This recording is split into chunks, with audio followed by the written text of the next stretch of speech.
Johnson's most exquisite critical essay in the literary magazine, and indeed anywhere, is his review of Soam Jain's Inquiry into the Origin of Evil. Jins, J-E-N-Y-S.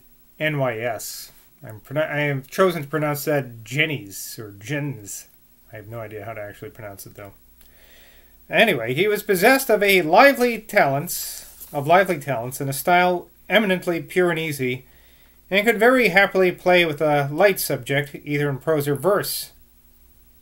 But when he speculated on that most difficult and excruciating question, the origin of evil, he, quote, ventured far beyond his depth, unquote, and accordingly was exposed by Johnson both with acute argument and brilliant wit.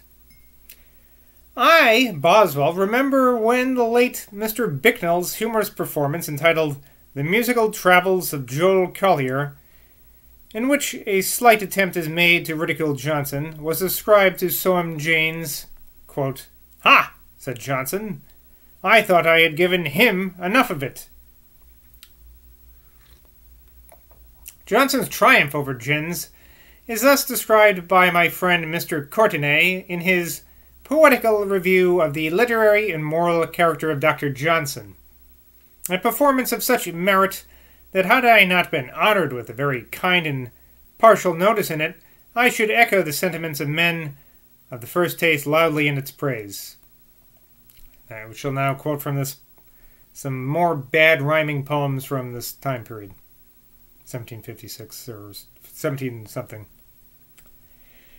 When spacious sophists with a presumption scan the source of evil hidden still from man, revive of Abraham tales and vainly hope to rival St. John and his scholar Pope, though metaphysics spread the gloom of night, by reason's star he guides our aching sight.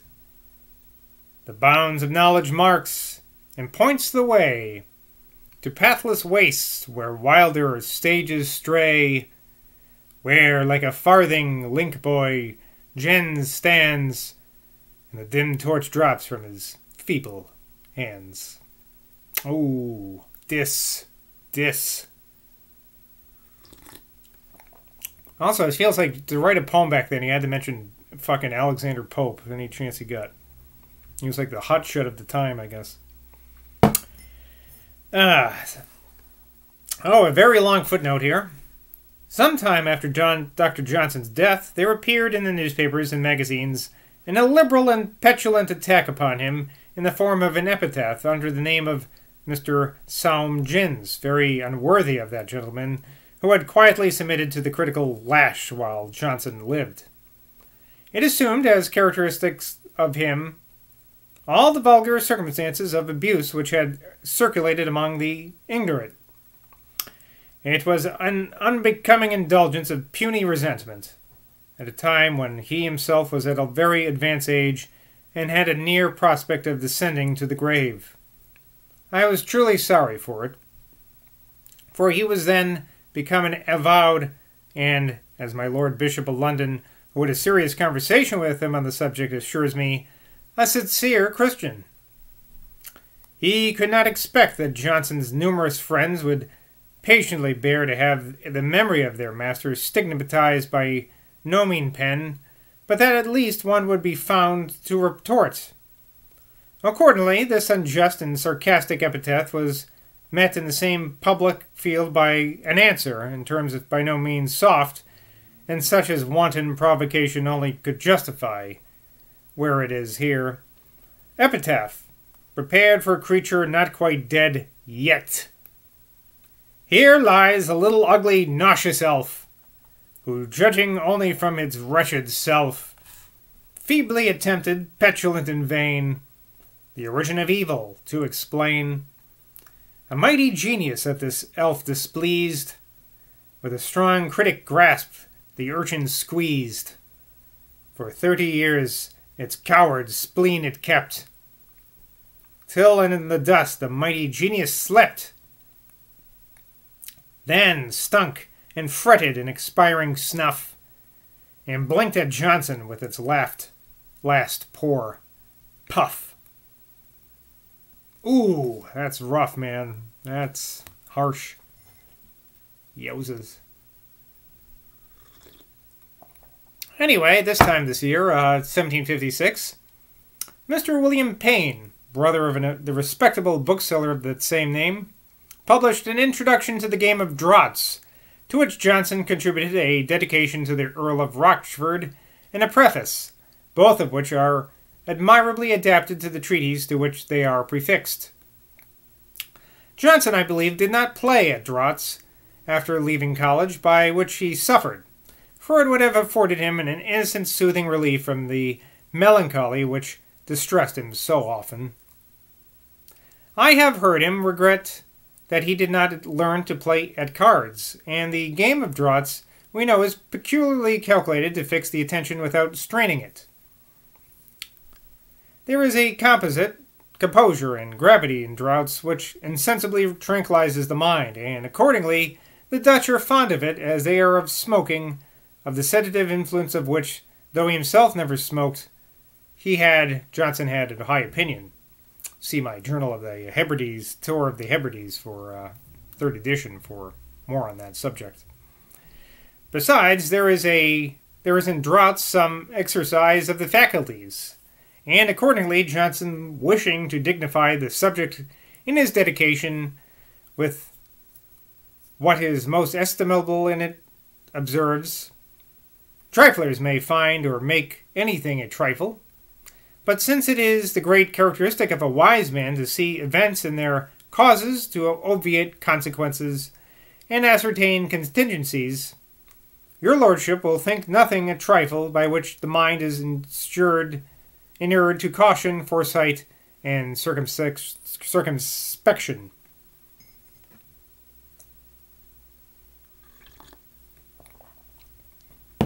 As one of the little occasional advantages which he did not disdain to take by his pen, as a man whose profession was literature, he this year accepted of a guinea from Mr. Robert Dodsley for writing the introduction to the London Chronicle, an evening newspaper. And even so slight a performance exhibited peculiar talents. This chronicle still subsists, and from what I observed when I was abroad, has a more extensive circulation upon the continent than any of the English newspapers. It was constantly read by Johnson himself, and it is but just to observe that it has all along been distinguished for good sense, accuracy, moderation, and delicacy. Another instance of the same nature has been communicated to me by the Reverend Dr. Thomas Campbell, who has done himself considerable credit by his own writings. Quoting here, Dr. Campbell. "Sitting with Dr. Johnson one morning alone, he asked me if I had known Dr. Madden, who was author of the Premium Scheme in Ireland. On my answering in the affirmative, and also that I had for some years lived in his neighborhood, etc., Johnson begged of me that when I returned to Ireland I would endeavor to procure for him a poem of Dr. Madden's called Boulter's Monument. The reason," said he, "why I wish for it is this.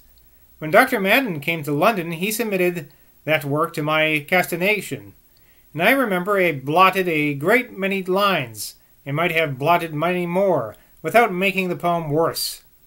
However, the doctor was very thankful and very generous, for he gave me 10 guineas, which was to me at the time a great sum." End quote. Johnson this year resumed his scheme of giving an edition of Shakespeare with notes. He issued proposals of considerable length. They have been reprinted by Mr. Malone in the preface to his edition of Shakespeare,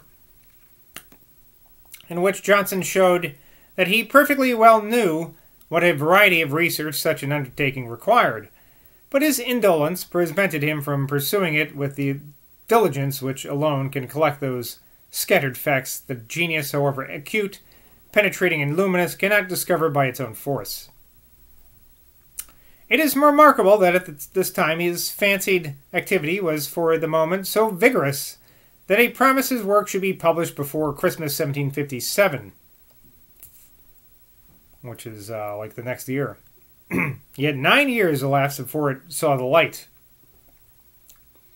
His throes in bringing it forth had been severe and remittent, and at last we may almost conclude that the Khazarian operation was performed by the knife of Churchill, whose upbraiding satire, I dare say, made Johnson's friends urge him to dispatch. Here's a quoted part here. I'm assuming it is from Churchill. A satire. He, for subscribers, baits his hook and takes your cash, but where's the book? Oh, let me start that again. I think I read that wrong. He, for subscribers, baits his hook and takes your cash, but where's the book? No matter where, wise fear, you know, forbids the robbing of a foe.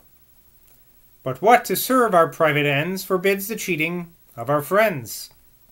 He's got you there, Johnson.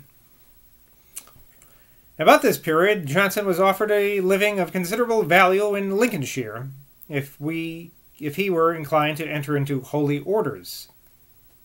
It was a rectory in the gift of Mr. Langton, the father of his much valued friend, but he did not accept it.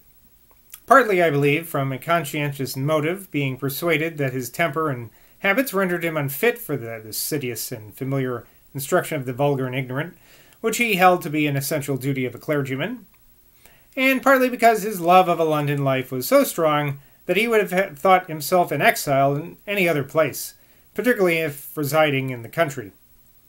Whoever would wish to see his thoughts upon that subject displayed in their full force may pursue, or peruse even, The Adventurer, number 126. And that brings us up to 1757, when Johnson was 48. In 1757, it does not appear that Johnson published anything, except some of those articles in the literary magazine, which have been mentioned. That magazine, after Johnson ceased to write in it, gradually declined, though the popular epithet of anti-Gallican was added to it. And in July 1758, it expired. He probably prepared a part of his Shakespeare this year, and he dictated a speech on the subject of an address to the throne after the expedition to Rochefort, which was delivered by one of his friends, I know not in what public meeting. It is printed in the Gentleman's Magazine for October 1785 as his, and bears sufficient marks of authenticity. By the favour of Mr. Joseph Cooper Walker, of the Treasury, Dublin, I have obtained a copy of the following letter from Johnson to the venerable author of Dissertations on the History of Ireland. I will now be reading another letter to you right now. And it's a long one. To Charles O'Connor, Esquire. Sir, I have lately, by the favour of Mr. Faulkner, seen your account of Ireland, and cannot forbear to solicit a prosecution of your design. Sir William Temple complains that Ireland is less known than any other country as to its ancient state. The natives have had little leisure and little encouragement for inquiry, and strangers not knowing the language have had no ability. I have long wished that the Irish literature were cultivated.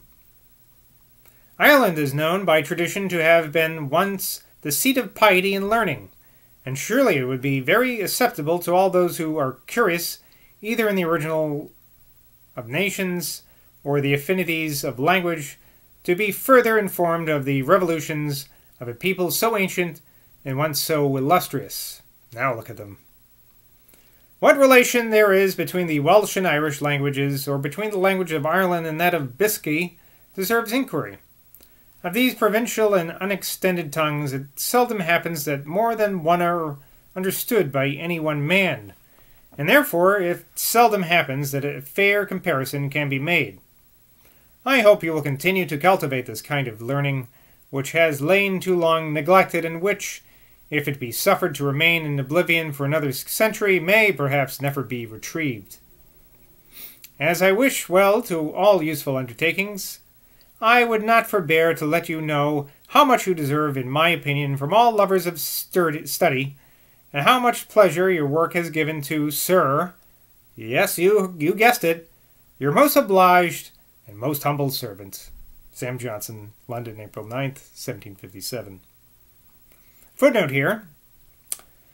The celebrated orator, Mr. Flood, has shown himself to be of Dr. Johnson's opinion, having by his own will bequeathed his estate, after the death of his wife Lady Frances, to the University of Dublin, desiring that immediately after that said estate shall come into their possession, they shall appoint 2 professors, one for the study of the native Erse or Irish language, and the other for the study of Irish antiquities and Irish history, and for the study of any other European language illustrative of or auxiliary to the study of Irish antiquities or Irish history, and that they shall give yearly 2 liberal premiums for 2 compositions, one in verse and the other in prose in the Irish language.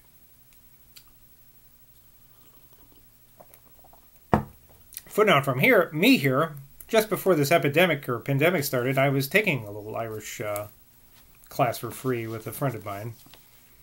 We weren't really learning much, so it was a difficult language, but there was very good scones, if I recall, at the meetings, and I would eat quite a lot of them. Anyway, we have here another letter to the Reverend Mr. Thomas Wharton.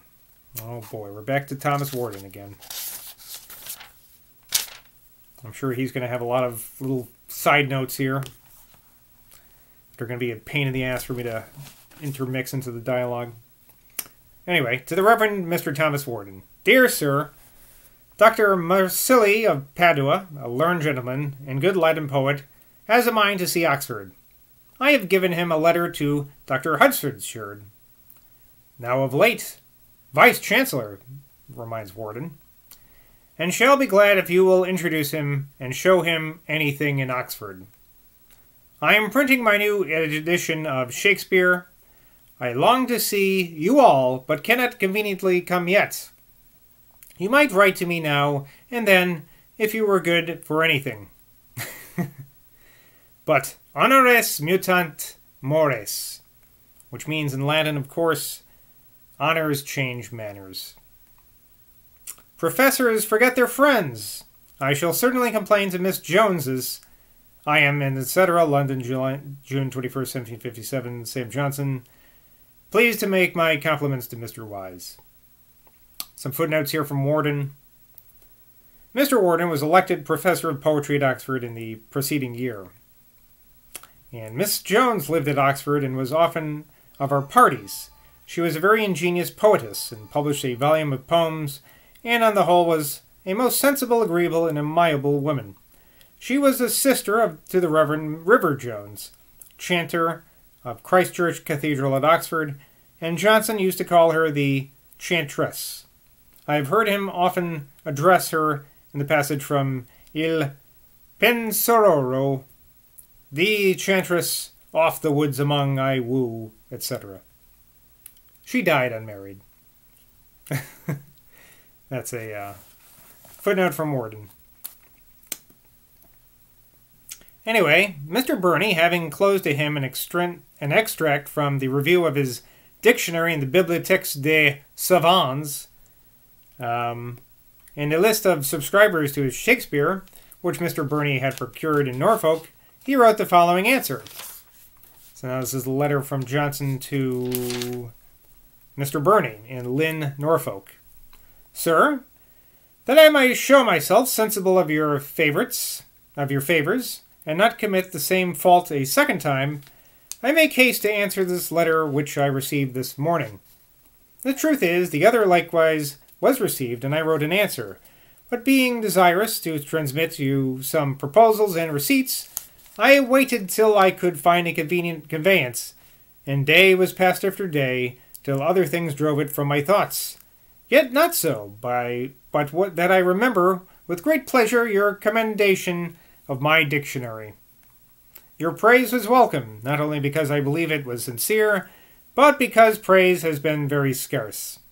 A man of your candor will be surprised when I tell you that among all my acquaintances, there were only 2 who, upon the publication of my book, did not endeavor to depress me with threats of censure from the public, of which objections learned from those who had learned them from my own preface, or with objections learned from those who had learned them from my own preface. Yours is the only letter of goodwill that I have received, though indeed I am promised something of the sort from Sweden. How my new edition of Shakespeare will be received I know not. The subscription has not been very successful. I shall publish about March. If you can direct me how to send proposals, I should wish that they were in such hands. I remember, sir, in some of the first letter with which you favored me, you mentioned your lady. May I inquire after her? In return for the favors which you have shown me, it is not much to tell you that I wish you and her all that could conduce to your happiness. I am, sir, your most obliged and most humble servant, Gow Square, December 24th, 1757, Samuel Johnson. Well, it sounds like poor Sam Johnson should have started a GoFundMe or a Kickstarter or even a Patreon account to get those subscribers. Anyway, bye from Boswell.